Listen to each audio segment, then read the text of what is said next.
여러분, 혹시 매년 한국에서 배출되는 목회자의 수가 과연 몇 명이나 될지 짐작해 보신 적 있으신가요? 네, 아마 다들 정확한 숫자를 들으시면 깜짝 놀라실 겁니다. 그렇죠. 보통 의사나 변호사 같은 전문직은 그 사회적 부작용을 막기 위해서 국가나 직능 단체 차원에서 매년 배출되는 인원을 아주 엄격하게 통제하잖아요. 맞아요. 철저하게 관리하죠. 그런데 놀랍게도 현재 한국 종교계에서는 그 웬만한 대기업 공채 합격자의 수백 배에 달하는 엄청난 숫자의 성직자가 매년 쏟아져 나오고 있거든요. 진짜 어마어마한 숫자입니다. 과연 이렇게 많은 지도사가 우리 사회에 정말 필요한 걸까요? 오늘 우리가 함께 진행할 심층탐구는 바로 이 단순한 숫자에서 시작된 아주 조용한 하지만 치명적인 구조적 붕괴를 다룹니다. 네, 아주 흥미로운 주제죠. 현재 한국교회가 직면한 심각한 신뢰 위기를 정면으로 응시하는 텍스트를 준비했습니다. 오늘 다룰 텍스트의 접근법은 꽤나 서늘하고 냉정합니다. 보통 종교계 내부의 자성이라고 하면 우리가 기도를 덜 했다, 초심을 잃었다, 약간 이런 다소 추상적이고 감성적인 회개로 끝나는 경우가 많잖아요. 맞아요. 항상 마음의 문제로 결론이 나곤 하죠. 그렇죠. 하지만 이 자료는 그 겉으로 드러난 현상에 대해서 도덕적 탄식만 늘어놓는 것을 완전히 거부합니다. 그럼 어떤 방식을 취하나요? 그 대신에 제도를 어떻게 해체하고 다시 조립해야 교회가 잃어버린 사회적 설득력을 회복할 수 있을지 아주 구체적이고 뼈아픈 구조적 처방전을 제시하고 있어요. 구조적인 처방전이요?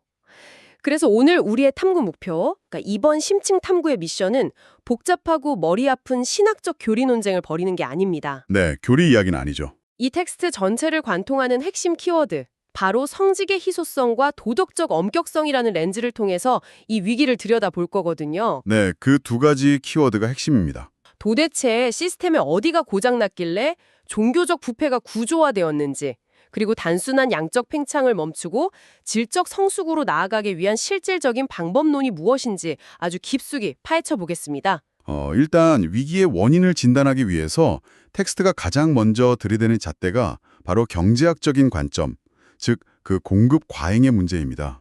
종교를 경제학적 관점으로 보는군요. 네, 매년 수천 명씩 배출되는 목회자의 숫자가 단순히 막 종교적 열정의 결과가 아니라 현재 교회를 병들게 하는 가장 근본적인 원인이라는 분석인 거죠. 솔직히 이 대목을 읽으면서 제가 제일 먼저 떠올린 건 그 포화 상태에 빠진 상업시장이었어요. 상업시장이요? 네, 우리 동네 상권을 한번 생각해보죠. 치킨집이나 카페가 수요를 완전히 무시하고 한 집 건너 하나씩 막 생기면 어떤 일이 벌어질까요? 당연히 다 같이 힘들어지겠죠. 그렇죠. 가게가 너무 많아지면 결국 살아남기 위해서 치열한 제로섬 게임을 벌여야 한단 말이죠.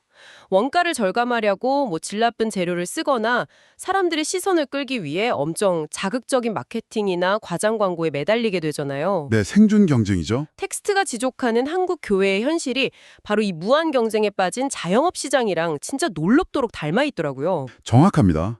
바로 그 경제적 비유가 이 텍스트의 진단과 아주 정확히 맞닿아 있습니다. 공급이 수요를 초과하면 필연적으로 그 가치는 하락하게 되거든요. 가치 하락이요. 네, 목회자가 너무 많이 배출되다 보니까 개별 교회들은 살아남기 위해서 극단적인 방향으로 치닫게 되는 거죠. 어떤 극단적인 방향인가요? 교회가 건물의 크기나 신도수라는 외형적인 대형화에만 무섭게 집착한다거나 이른바 기복신앙에 의존해서 사람들의 세속적인 욕망을 엄청 자극하는 메시지만 쏟아내는 현상들이죠. 사람들이 듣기 좋은 말만 해주는 거군요. 네, 맞아요. 텍스트는 이것을 단순히 개별 목회자의 타락이 아니라 과도한 공급이 만들어낸 생존 투쟁의 결과물로 보는 겁니다. 생존을 위한 투쟁이 결국 종교의 본질을 싹 밀어내버린 거네요. 그렇다면 이 시장의 실패를 어떻게 교정해야 할까요? 여기서 텍스트가 내놓은 첫 번째 해결책은 결국 물리적인 숫자의 통제입니다. 숫자를 확 줄여야 한다는 거죠. 네, 즉 목사 안수 조건을 극도로 강화해서 진입장벽을 한껏 높여야 한다는 주장으로 이어지죠.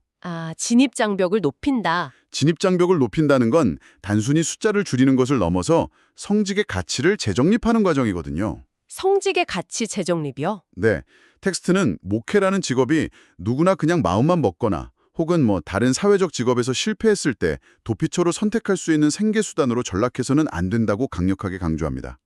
도피처나 생계수단이 되면 안 된다. 혹독한 검증과 아주 오랜 훈련 과정을 거쳐야만 들어설 수 있는 진정한 소명의 영역으로 되돌려 놓아야 한다는 거죠. 아하, 그러면 대중의 시선도 달라지겠네요. 그렇죠. 이렇게 진입의 문턱이 확 높아질 때 비로소 대중의 시선이 변합니다. 저 자리는 단순히 말을 잘하거나 인맥이 좋은 사람이 가는 곳이 아니라 진짜 철저한 검증을 통과한 도덕적 리더만이 설 수 있는 자리구나, 이런 인식이 생겨나는 거죠. 아, 그렇게 되면서 잃어버린 권위와 공동체성을 회복할 수 있다는 분석이군요. 네, 맞습니다. 일종의 극단적인 퀄리티 컨트롤을 통해서 바닥에 떨어진 브랜드 가치를 끌어올리자는 접근이네요. 네, 정확한 표현입니다. 물리적인 공급량을 조절하는 것 자체도 중요하지만 사실 더 핵심적인 질문은 그렇다면 그 좁아진 문을 통과할 소수의 사람을 과연 어떤 기준으로 선발할 것인가 하는 질적인 문제 아닐까요? 그 부분이 바로 핵심입니다. 여기서 텍스트는 진입 장벽의 두 번째 축으로 도덕적 결벽성에 가까운 과거 이력 검증을 요구하고 나섭니다. 도덕적 결벽성이요? 네, 텍스트가 가장 나르세로 비판하는 대목이 바로 이 지점인데요. 종교계가 지금까지 과거에 무례를 일으킨 사람, 예를 들어서 심각한 범죄를 저질렀거나 부도덕한 행위로 엄청난 사회적 지탄을 받은 사람들에게 회개라는 명목하에 얼마나 관대했는지를 지적하죠. 아, 회개하면 다 용서해주는 관행이요? 맞아요. 이런 안일한 태도가 계속 누적된 결과 사회는 이제 교회를 일종의 면죄부 자판기로 바라보게 되었다는 겁니다. 와, 면죄부 자판기라는 표현이 진짜 뼈아프네요. 굉장히 강력한 비판이죠. 동전을 넣고 버튼을 누르면 과거의 죄가 싹 세탁되어 나오는 기계처럼 교회가 전락했다는 건데 근데 저는 여기서 이 텍스트의 주장에 대해서 약간의 의문이 생기거든요. 어떤 의문이시죠? 청취자 여러분도 아마 비슷한 생각을 하실 것 같은데요.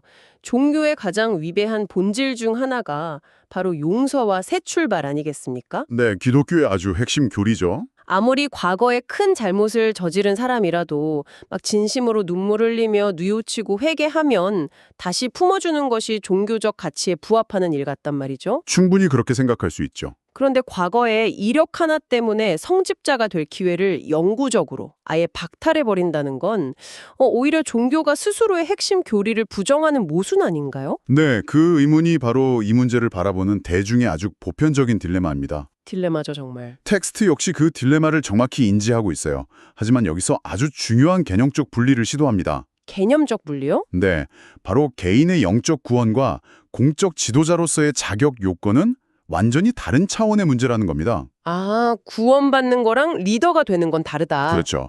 종교가 한 개인의 과거 치부를 용서하고 공동체의 일원으로 따뜻하게 받아들일 수는 있습니다. 하지만 그것이 곧바로 그 사람이 수백, 수천 명의 타인을 이끄는 도덕적 리더의 자리를 되찾았다는 뜻은 아니라는 거죠. 아하, 신으로서 용서하는 것과 리더로서 단상에 세우는 것은 철저하게 분리해야 한다는 논리군요. 정확합니다. 게다가 텍스트는 이런 주장을 뒷받침하기 위해서 아주 흥미로운 성경적 근거를 제시하는데요. 성경에 그런 내용이 있나요? 네, 지도자의 자격을 논할 때 외인에게서도 선한 증거를 얻은 자라야 할지니라는 구절을 인용합니다. 외인이요? 여기서 외인이란 교회 울타리 밖에 있는 사람들, 즉 세속사회의 일반 대중을 뜻하거든요. 와, 그러니까 내부자들의 평가가 아니라 외부자들의 평가가 기준이 되어야 한다. 네, 바로 그겁니다. 이건 굉장히 도발적인데요. 보통 종교 단체들은 자신들만의 그 특별한 영적 기준이 세속의 법이나 윤리보다 약간 우위에 있다고 믿는 경향이 있잖아요. 네, 바로 그 폐쇄적인 엘리트주의를 부수어야 한다는 것이 이 텍스트의 진짜 핵심입니다. 엘리트주의 타파. 교회 내부의 논리나 끼리끼리의 온정주의로 저 사람은 눈물로 진심으로 회개했으니 우리가 용서합시다. 이렇게 덮어주는 관행은 더 이상 작동하지 않는다는 거죠. 세상이 그걸 받아들이지 않으니까요. 맞아요. 사회 일반의 보편적인 법적, 윤리적 기준에서 이미 낙제점을 받은 사람이 단지 현재의 종교적 열정이 막 엄청 뜨겁다는 이유만으로 리더가 될 수는 없습니다. 기준이 명확하네요. 검증의 기준은 그가 지금 당장 재단 앞에서 얼마나 많은 눈물을 흘리는가가 아니라 그 개인이 평생에 걸쳐서 사회 속에서 증명해온 삶의 궤적 자체가 되어야 한다는 겁니다. 삶의 궤적이요? 네, 종교의 도덕적 기준이 세속사회의 상식보다 오히려 더 낮게 취급받는 이 끔찍한 현실을 방치하고서는 결코 신뢰를 회복할 수 없다는 아주 일관된 분석이죠. 네, 지금까지의 논리를 싹 정리해보면 쏟아지는 목회자의 수를 통제하고 들어오는 문 자체에 세상의 상식보다 훨씬 더 촘촘한 도덕적 필터를 설치하자는 거네요. 맞습니다. 아주 명확한 솔루션이죠. 방향성은 무척 선명합니다. 하지만 현실을 가만히 돌아보면 한 가지 거대한 맹점이 남거든요. 네, 어떤 맹점이죠? 아무리 문 앞에서 좋은 사람을 깐깐하게 골라낸다고 한들 이미 들어온 사람이 나중에 문제를 일으켰을 때 그걸 통제할 시스템이 뚫려 있다면 그동안의 노력이 다 무용지물이 될 텐데요. 아주 예리한 지적이십니다. 그래서 텍스트의 논의는 필연적으로 이 진입장벽의 문제에서 퇴출장벽의 문제로 이동하게 됩니다. 아, 퇴출 장벽이요? 네, 현재 한국 교회의 징계 시스템이 얼마나 실효성을 잃고 완전히 붕괴되었는지를 다루는 그 교단 세탁의 문제죠. 와, 교단 세탁. 이 단어 자체에서 벌써 엄청난 꼼수의 냄새가 강하게 나는데요. 제가 이것을 다른 전문직의 상황에 한번 비유해 보겠습니다. 네, 좋습니다. 만약 어떤 외과 의사가 엄청 치명적인 의료사고를 내고 심지어 환자를 상대로 윤리적인 범죄까지 저질렀다고 가정해보죠. 당연히 면허가 취소되고 그 지역사회에서 쫓겨나야 마땅하잖아요. 당연하죠. 다신 의사를 못 해야죠. 그런데 이 의사가 그냥 차를 타고 1시간 떨어진 옆 도시로 쓱 이동해서 아무 일도 없었다는 듯이 병원 간판만 새로 딱 달고 다시 환자들을 진료합니다. 이게 어떻게 가능할까요? 상상만 해도 끔찍한데요? 의료계에는 의사 면허를 통합적으로 관리하고 정제시키는 중앙 시스템이 있기 때문에 이런 일이 불가능하단 말이죠. 그런데 놀랍게도 현재 일부 종교계에서는 이런 황당한 일이 진짜 버젓이 일어나고 있다는 거잖아요. 네, 정말 안타깝지만 사실입니다. 교단이 수십, 수백 개로 분열되어 있는 그 구조적 허점을 아주 교묘하게 악용하는 것이죠. 분연된 구조를 악용한다? 특정 교단 소속으로 아주 심각한 횡령이나 성범죄 등을 일으켜서 징계를 받을 위기에 딱 처하면 그냥 그 교단을 탈퇴해버립니다. 와, 징계받기 전에 도망가는 거네요? 네. 그리고는 징계 정보가 전혀 공유되지 않는 다른 교단으로 쓱 이적하거나 아예 도인이 스스로 독립교단이라는 걸 창립해서 버젓이 목회 활동을 이어가죠. 이른바 완벽한 신분 세탁이 이루어지는 구조입니다. 들어오는 문은 좁게 만들자고 하면서 정작 사고를 치고 나갈 때는 뒷문으로 슬쩍 나가서 다시 다른 옆문으로 들어오는 진짜 마법 같은 일이 벌어지는 거네요. 그래서 텍스트는 이 기형적인 구조를 완전히 끊어내기 위해서 아주 강력한 일벌백계의 장치를 제안합니다. 어떤 장치인가요? 심각한 범죄를 저지른 목회자는 교단과 전혀 상관없이 영구적으로 추방해야 하며 모든 교단이 통합적인 징계정보 데이터베이스를 구축해서 무조건 공유해야 한다는 겁니다. 통합 데이터베이스요? 네, 나아가서 그 징계 명단을 신도들에게 아주 투명하게 공개해야 한다고 강력하게 목소리를 높이고 있습니다. 명단 공개라 범죄를 저지른 사람의 이력을 만천하에 드러낸다는 건데 일각에서는 이게 너무 지나친 망신주기 아니냐, 이중처벌 아니냐고 반발할 수도 있겠는데요. 단순히 나쁜 사람을 벌주자는 차원치고는 꽤 과격하게 들리기도 하고요. 표면적으로는 좀 가혹한 처벌로 보일 수 있습니다. 하지만 텍스트가 명단 공개를 주장하는 진짜 이유는 처벌 그 자체에 있지 않아요. 그럼 진짜 이유가 뭔가요? 오히려 이것은 평범한 신도들을 권력의 주체로 우뚝 세우는 매우 민주적인 개혁의 핵심 장치입니다. 민주적 개혁이요? 징계 시스템을 강화하는 게 어떻게 신도들의 민주주의랑 연결되는 거죠? 핵심은 바로 정보의 비대칭성을 해소하는 데 있습니다.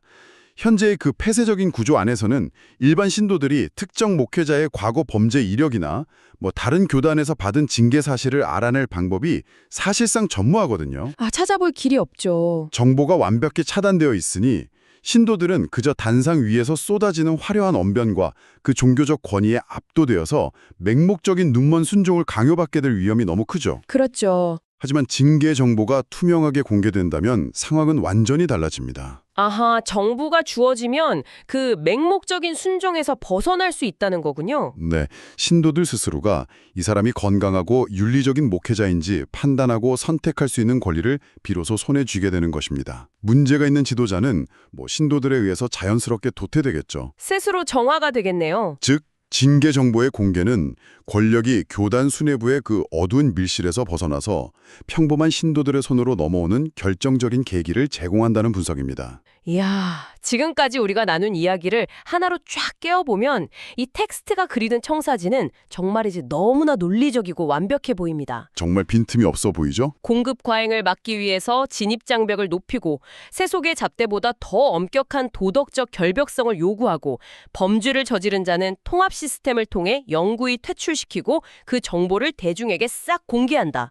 와, 이보다 더 확실한 개혁안이 있을까 싶을 정도예요. 네, 이론적으로는 정말 흠잡을 데가 없습니다. 그런데 여기서 가장 본질적이고 거대한 물음표가 제 머릿속을 때리거든요. 어떤 물음표인가요? 이렇게 당위성이 넘치고 확실한 처방전이 있는데 도대체 왜 지금까지 이 간단한 걸 실행하지 못한 걸까요? 종교계 내부에서도 뭐 똑똑하고 깨어있는 분들이 수없이 많을 텐데 말이죠. 그 질문이 바로 텍스트의 후반부가 다루는 가장 현실적이고 뼈아픈 고민입니다. 네. 이 이론적으로 완벽해 보이는 개혁이 현실의 벽에 부딪히는 이유는 이 제안들이 기존의 기득권 체제를 정면으로 위협하기 때문이죠. 아, 기득권이 문제군요. 가로막는 두 가지 거대한 현실적 장벽을 콕 집어 지적합니다. 첫째는 교단 이기주의의 타파이고, 둘째는 평신도 중심의 사역구조라는 패러다임의 전환입니다. 아, 평신도 중심이요? 솔직히 저는 첫 번째 장벽, 즉 통합 징계 시스템을 만들기 위해서 수백 개로 쪼개진 교단들이 이기주의를 싹 버려야 한다는 대목에서부터 벌써 숨이 턱 막히더라고요. 네, 쉽지 않은 일이죠. 한국 교회 교단이 수백 개가 넘는다고 들었는데 이들이 각자의 기득권과 이해관계를 다 내려놓고 자신의 치부를 공유하는 강력한 연합기구를 만든다. 거의 기적에 가까운 일이죠. 이건 마치 서로 막 물어뜯고 싸우는 라이벌 기업들에게 핵심 영업 비밀을 전부 공유하라고 요구하는 것만큼이나 현실성이 엄청 떨어져 보이거든요. 고양이 목에 방을 달기 수준이 아니라 아예 맨손으로 호랑이 굴에 들어가는 격 아닌가요? 아주 정확한 비유입니다. 게다가 두 번째 장벽은 더 충격적이에요. 목사가 아니어도 평신도가 주도적으로 하나님의 일을 할 수 있다. 이런 평신도 중심 사역 구조라는 말은 수백 년간 이어져온 굳건하고 보수적인 성직자 중심의 조직 내에서는 거의 뭐 혁명 선언이나 다름없게 들리거든요. 네, 혁명이라는 단어가 결코 과장이 아닙니다. 텍스트의 저자 역시 이 구조적 변화가 얼마나 달성하기 어려운 엄청난 과제인지 아주 깊이 인식하고 있어요. 알면서도 주장하는 거군요. 왜냐하면 이것은 단순히 뭐 몇 가지 법안을 수정하는 수준의 행정적 개혁이 아니라 기독교라는 거대한 종교 공동체가 작동하는 엔진 자체를 완전히 교체하는 일이기 때문입니다. 엔진 교체요? 하지만 텍스트는 아주 단호하게 말합니다. 이 두 번째 장벽, 즉 구조적 패러다임의 전환이 병행되지 않는다면 앞서 우리가 그토록 길게 논의한 진입장벽 강화나 퇴출 시스템 구축은 다 모래성에 불과하다고요. 평신도 중심의 사역 구조가 왜 그토록 결정적인 열쇠가 되는 건가요? 단순히 뭐 신도들에게 교회 일거리를 좀 더 나눠주자는 의미는 아닐 텐데요? 바로 권력의 해체와 분산 때문입니다. 현재의 구조를 한번 가만히 들여다보십시오. 목사라는 한 개인에게 교회의 모든 행정권, 인사권, 재정권, 그리고 영적 해석의 독점권까지 완전히 집중되어 있습니다. 막강한 권력이네요. 이른바 목사 중심주의죠. 이런 구조 하에서는 목사라는 직업이 갖는 권력적 매력이 너무나 큽니다. 그러니 어떻게든 그 자리를 차지하려는 수요가 막 끊이지 않고 수천 명씩 몰려드는 공급 과잉 사태가 절대 멈추지 않는 겁니다. 아, 그래서 계속 몰려드는 거였군요. 그런데 만약 특별히 안수를 받은 목사가 아니라도 평범한 평신도가 주도적으로 교회를 이끌고 막 중요한 결정을 내리며 사역할 수 있다는 패러다임이 조직의 근간으로 딱 정착되면 어떤 일이 일어날까요? 권한이 분산되면서 목사라는 자리 자체가 더 이상 매력적인 권력의 정점이 아니게 되는 거네요. 정확합니다. 굳이 그 좁고 까다로운 도덕적 검증이랑 지난한 안수 과정을 다 거쳐서 목사가 되려는 사람의 숫자가 아주 자연스럽게 줄어들 수밖에 없겠네요. 네, 그 지점이 이 모든 개혁안이 맞물려 돌아가는 핵심 톱니바퀴입니다. 권력이 분산되면 세속적인 권위나 명예를 좇는 사람들은 스스로 이 길을 쓱 포기하게 됩니다. 알아서 떨어져 나가는군요. 결국 정말 순수하게 영적인 소명을 가진 극소수의 사람들만이 그 좁고 hum난한 문을 기꺼이 통과하려 하겠죠. 즉, 소수에게 과도하게 집중되었던 특권과 책임을 평신도들에게 골고루 나눠주는 구조적 변화가 선행될 때 비로소 무의미한 양적 팽창이 멈춥니다. 아, 질적 성숙으로 가는 유일한 길이네요. 네. 시스템 전반이 질적 성숙으로 완전히 전환되어야만 지도자의 진입 장벽을 극단적으로 높이고 퇴출 장벽을 확 낮추는 일이 비로소 현실 속에서 작동할 수 있다는 것이 이 텍스트가 도달한 최종적인 통찰입니다. 와, 정말 압도적인 논리 전개네요. 자, 이제 오늘의 심층 탐구를 요약하며 마무리할 시간입니다. 오늘 우리가 긴 시간 동안 깊이 파헤친 텍스트의 메시지는 아주 날카롭고도 명징합니다. 네, 일관된 메시지였죠. 일상의 윤리와 도덕성이 담보되지 않는 영성은 그저 대중의 귀를 피곤하게 만드는 공허한 메아리일 뿐입니다. 현재의 종교계가 세상과 단절된 채 내부의 논리로만 돌아가는 그들만의 성전에서 벗어나 다시 사회 속에서 신뢰받는 등대가 되기 위해서는 정말 처절한 자기 파괴적 개혁이 필수적이죠. 맞습니다. 지도자가 들어오는 문은 바늘구멍처럼 엄청 좁고 험난하게 만들고 반대로 책임을 묻고 내보내는 문은 누구에게나 아주 투명하게 활짝 열어두는 시스템, 그리고 그 시스템을 단단하게 지탱하기 위해 기득권과 특권을 기꺼이 해체하는 용기 말입니다. 제도의 개혁은 결국 그 제도를 구성하는 사람들의 거래한 인식 변화를 요구합니다. 더 이상 누군가에게 영적인 책임을 쉽게 떠넘기는 구조로는 건강한 공동체를 절대 유지할 수 없다는 아주 무겁고도 당연한 진실을 이 텍스트는 우리 앞에 툭 던져놓고 있습니다. 네, 맞습니다. 그래서 오늘 탐구를 마치면서 청취자 여러분의 머릿속에 도발적인 질문을 하나 던져두고 싶습니다. 네, 오늘 살펴본 개혁안은 종교적 리더의 막강한 권력을 통제하고 분산시키는 데 집중하고 있잖아요. 그렇다면 한번 상상해 봅시다. 이 혁명적인 구조 변화가 정말로 현실이 되어서 목회자가 독점하던 권력과 권한이 우리 평범한 신도들에게 아주 골고루 나눠졌다고 말이죠. 엄청난 변화겠죠. 그렇다면 일상 속에서 종교를 소비하던 평범한 나의 역할은 과연 어떻게 달라져야 할까요? 우리는 솔직히 지금까지 우리의 신앙적 성찰, 공동체의 방향성, 심지어 선과 악을 구분하는 도덕적 판단의 무거운 무게까지도 단상 위에 서 있는 리더 한 사람에게 너무나 쉽게 외주를 줘버리고 편하게 신앙생활을 했던 것은 아닐까요? 네, 스스로에게 물어봐야 할 뼈아픈 지점입니다. 리더의 특권이 해체되고 평신도가 진정한 주체가 된다는 건 그동안 리더의 어깨에만 편하게 올려두었던 무거운 종교적, 도덕적 책임을 이제 우리 스스로 온전히 짊어져야 한다는 뜻이기도 합니다. 과연 우리 대중들은, 여러분은 그 무거운 자유와 책임을 감당할 준비가 되어 있으신가요? 정말 깊이 생각해 볼 만한 화두네요. 오늘 저희가 준비한 심층 탐구는 여기까지입니다. 이 묵직한 질문에 대해서 여러분 각자의 마음속에 어떤 대답이 떠오르는지 한번 깊이 고민해 보시는 유익한 시간이 되었으면 좋겠네요. 긴 시간 끝까지 함께해 주신 여러분 진심으로 감사합니다. 감사합니다.